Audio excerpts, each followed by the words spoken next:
Hey everyone, what goes on? Man Attack here, and welcome back to the movie reviews of my channel. This is my third episode, and today I'm going to be reviewing the movie Jumanji 2, Welcome to the Jungle. Now, even though this is kind of a tribute type sequel, kind of a reboot is what I meant to say, I think the sequel did pretty well. And before you get into the video, just so you know, there is some possible spoilers for the movie in case you haven't seen it yet. So if you don't want to continue into the video and see the spoilers, then stop watching. But for now, let's get into the video. So for my first review, the fact that the board game of Jumanji actually evolved into a video game. Not just a video game, but it became attached to the console that it was plugged into. So that if you break the console, it actually breaks the game for good, which is pretty stupid of the game to think of doing that. But yeah, I kind of like the fact that they actually made it to where the board game evolved into a video game. Now, on to number 2, Descendant of Van Pelt. Now, the reason why I made this my second part of out of 5 reviews is because the fact that the character in the movie, who's the main antagonist, turns out he was a descendant of Van Pelt from the first movie, which is pretty insane. Since Van Pelt never actually appeared in this movie, but yet his descendant did. I see the little thing there about this whole storyline. Number 3, a kid trapped for 20 years. Now, this almost ties into what it did in the first movie. Like, Alan Parrish was trapped in the game for 26 years. But then, right around the time Alan and Sarah were already married and were about to have a kid. Turns out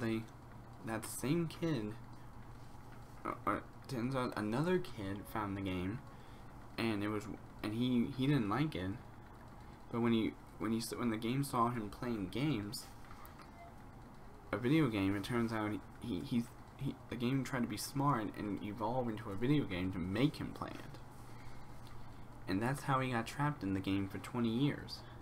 And the best part about this is that he actually what happened to him is the same as what happened to Alan Parrish. Is that he got sucked into the game. Instead of it being sucked into the little ball that was in the board game, he got actually sucked into the console. Number 4, Alan Parrish tribute. Now, Alan Parrish was actually mentioned in the movie. You can even see the treehouse he had built during the time he was stuck in there. And as you can see, I put some pictures beside number 4. This is what Alan Parrish looked like before he played the game, and this is what he looked like when he was actually got out of the game because someone rolled a 5 or an 8. And I gotta say, the fact that Alan Parrish kind of I think the great thing I like about this Alan Parrish tribute is that even in the plot summary where it says Alan Parrish left something for them 20 years ago, or whoever was going to get sucked into it again, to help them discover how to destroy it for good. And that's what brings us to number 5. The end of Jumanji. When it was a board game, you couldn't really destroy it, because you can't really destroy board games. Even if you throw it in the river, smash it with a rod, it still stays intact. Now, the fact that it was stupid enough to evolve into a video game, which was attached to a console, that was kind of stupid. Because right at the end of the movie, once the kids heard the drumming again, even though it was still probably in the basement, they literally got a bowling ball that they found in the basement and threw it on the console, smashing the game and everything else with it. Meaning they finally destroyed the game. I mean, because if you remember in the first movie, at the very beginning, when these kids from 1800s found it and tried to bury it after playing the game, they think they would have destroyed it during that time. And they said if someone digs it up, one guy goes, "May God have mercy on his soul."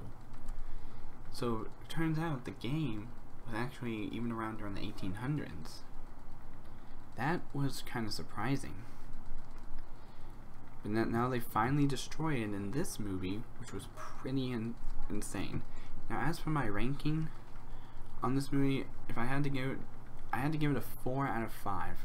The reason why I do 4 out of 5 is, out of the 5 things I mentioned in this, I really didn't like the number 2 being in this movie, because about the descendant of Van Pelt. Like, how come they just couldn't bring Van Pelt back, even if it was with a different person, but sounded identical, to try to be the main antagonist again? That would have been better. So anyways, that's all for now in my review of Jumanji: Welcome to the Jungle. So that's all for now in this episode. And as always, if you like this episode, hit that like button, subscribe to my YouTube channel, and I will see all you dudes in the next video.